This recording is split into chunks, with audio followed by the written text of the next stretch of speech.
Kayo ay nakikinig para sa boses ng masa. Ngayon, babasahin natin ang isang liham mula sa ating tagapakinig na nagbahagi ng kanyang karanasan patungkol sa lumalalang issue sa edukasyon, lalo na sa kakulangan ng maayos na silid-aralan sa pampublikong paaralan. Magandang araw po. Gusto ko lang ilabas ang sama ng loob ko tungkol sa classroom situation namin. Sa totoo lang, para hindi na kaming classroom ang pinapasukan namin, kundi parang isang bodega. Siksikan po kami.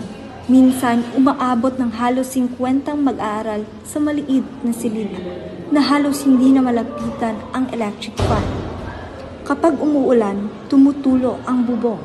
Kapag mainit, amoy kulob at halos walang makahinga. Sa ganitong kondisyon, paano kami matututo?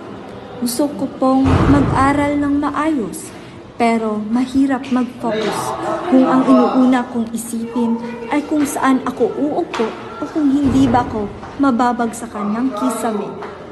Sana po mapakinggan at sana po may gumawa ng paraan. Maraming salamat sa tapang mong ibahagi ang karanasang ito. Hindi ka nag-iisa. Ayon sa Senate Committee on Basic Education, umaabot pa rin sa 146,000 ang classroom backlog sa bansa at posibleng umakyat ng 200,000 pagsapit ng 2028 kung hindi ito matutugunan. Isang napakalaking hamon na direktang sumasampal sa pangarap ng mga kabataan.